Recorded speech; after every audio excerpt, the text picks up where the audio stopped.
Warmly welcome to Exploring Miracles. I am Teresa Schmitelev, reading from the lessons in the Course in Miracles. I'm exploring them and I'm doing my best to reflect on the text as I go. Today we are in for a ride. Lesson number 153. Long lesson, 20 paragraphs. I will not read all of them. This is a huge stride toward the new way of perceiving everything. In my defenselessness, my safety lies. You who feel threatened by this changing world, its twists of fortune and its bitter jests, its brief relationships and all the quote-unquote gifts it merely lends to take away again, attend this lesson well.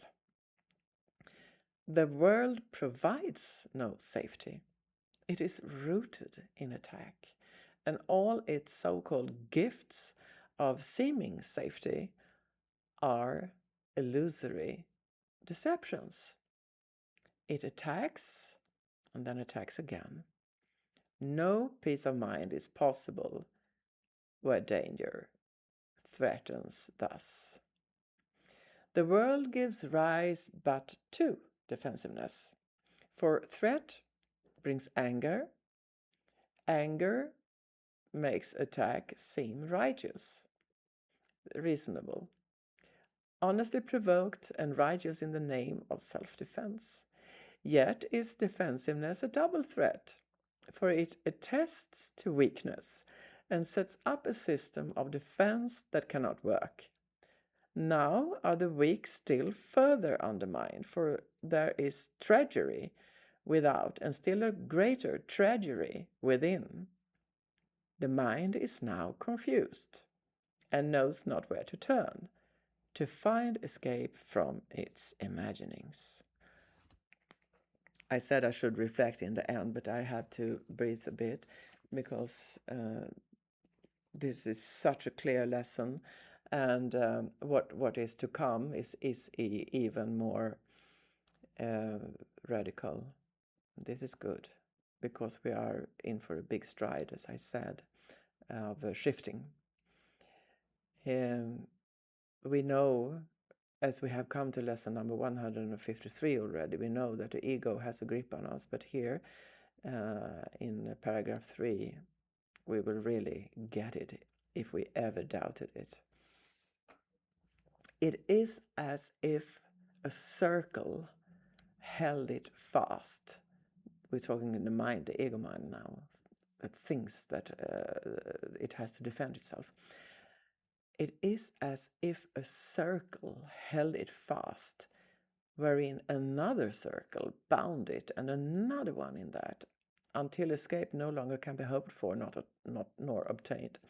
Attack, defense, attack, become the circles of the hours and the days that bind the mind in heavy bands of steel, with iron overlaid, returning but to start again.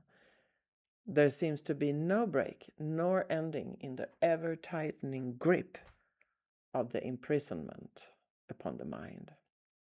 So actually, if we ever doubted, if we ever thought that we need the ego because it's practical and we live in a physical world and we have to solve things and do things, and a little ego is still good to, it can come in handy.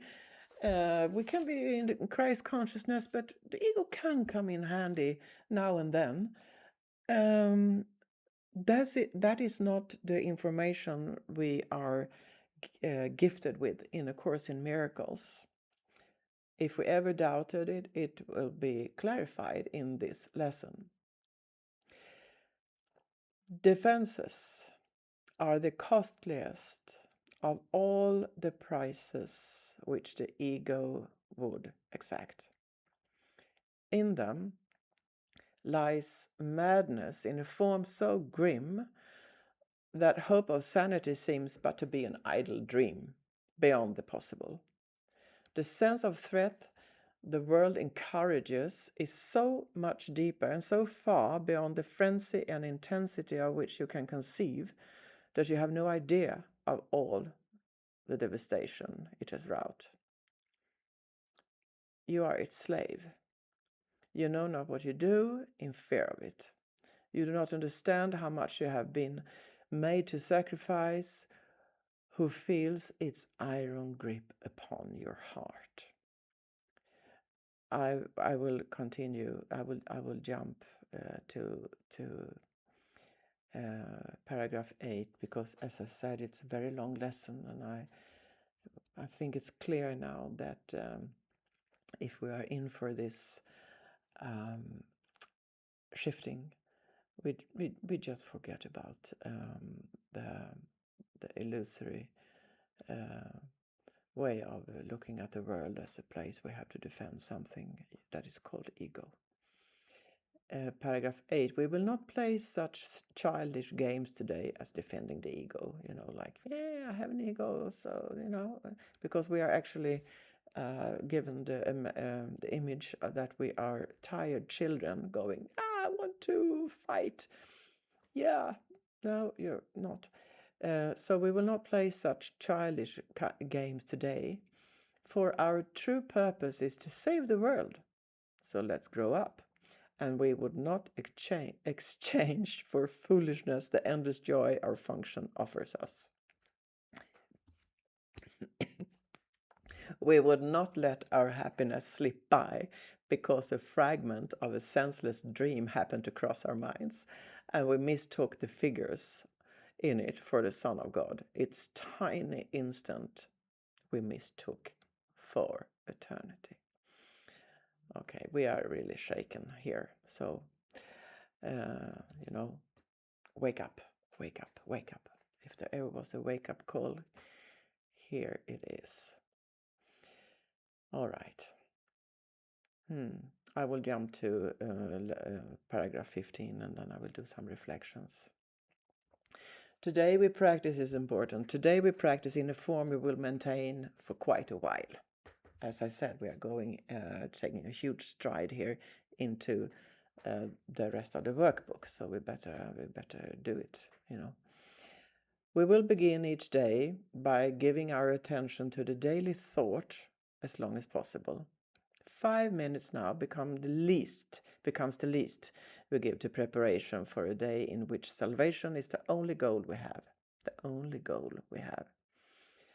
10 would be better, 15 better still. And as distraction ceases to arise to turn us from our purpose, we will find that half an hour is too short a time to spend with God, nor will we willingly give less at night in gratitude and joy. Okay, so we are actually told here to have this in the background of our whatever you are attending to today. You don't have to sit in meditation and think that defenselessness is safety. No, it's not that. But beware of it somewhere. Have it, get it into our system. We get it into our system now, So it's there, the knowledge of that defense is not safe. Defenselessness is safe. Each hour adds to our increasing peace as we remember to be faithful to the will we share with God. At times, perhaps a minute, even less, will be the most that we can offer as the hour strikes. Sometimes we will forget. At other times, the business of the world will close on us, and we will be unable to withdraw a little while and turn our thoughts to God. That's why I'm saying that we don't have to necessarily be in it, because things will,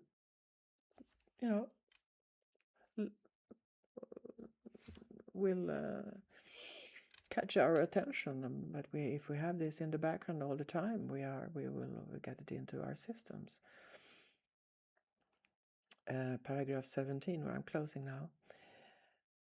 Yet, when we can, we will observe our trust as ministers of God in hourly remembrance of our mission and His love, and we will quietly sit by and wait on Him and listen to His voice and learn what He would have us do the hour that is yet to come. while thanking him for all the gifts he gave us in the one gone by. Yeah, let's not waste time anymore. I'm talking to myself, as you know. In time, with practice, you will never cease to think of him and hear his loving voice guiding your footsteps into quiet ways where you will walk in true defenselessness. For you will know that heaven goes with you, nor would you keep your mind away from him a moment, even though your time is spent in offering salvation to the world. Think you he will not make this possible for you who choose to carry out his plan for the salvation of the world and yours? That is, we can be really sure that he's with us. Even if we forget, he's there. Today, our theme is our defenselessness. We clothe ourselves in it, and we prepare to meet as we prepare to meet the day. We clothe ourselves in it as we prepare to meet the day. We rise up strong in Christ and let our weakness disappear as we remember that his strength abides in us. We will remind ourselves that he remains beside us through the day and never leaves our weakness unsupported by his strength. We call upon his strength each time we feel the threat of our defense undermine our certainty of purpose. We will pause a moment as he tells us, I am here. So he will never leave us. And this is the last paragraph, and this is so important. Your practicing will now begin to take the earnestness of love to help you keep your mind from wandering from its intent. Be not afraid nor timid. There can be no doubt that you will reach your final goal. The ministers of God can never fail, because the love and strength and peace that shine from them to all their brothers come from him. These are his gifts to you. Defenselessness is all you need to give him in return. You lay aside but what was never real, to look on Christ and see his sinlessness. All right. Long lesson, very, very long, and maybe it's not even important with my reflections. If I could give just one, what would it be? Just a short one, because it might, if you just come by and you listen to this, that don't defend yourself and you are strong, it can sound so weird. The central line, in my defenselessness, my safety lies. That means that the true power is when we have dropped the ego. The true power is that we are so steady that we don't even have this ego and show off, and we don't even think of it because it's in us, the true, unthreatened, the true identity. So when we, because the ego is always a bit fearful. That's the point. The ego is always a bit fearful, what will they think? What do I have to, I need to have an agenda. I need to this and do. So even if it's subtle, that no, it's not, I'm not defensive.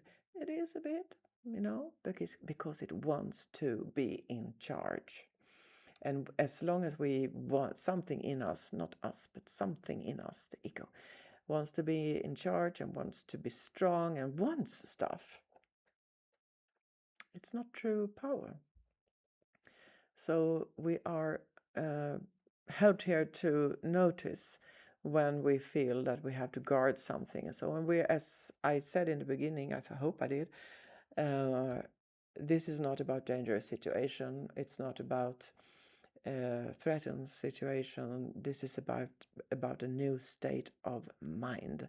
So of course we have to defend ourselves if we are threatened or somebody else. It's not about that.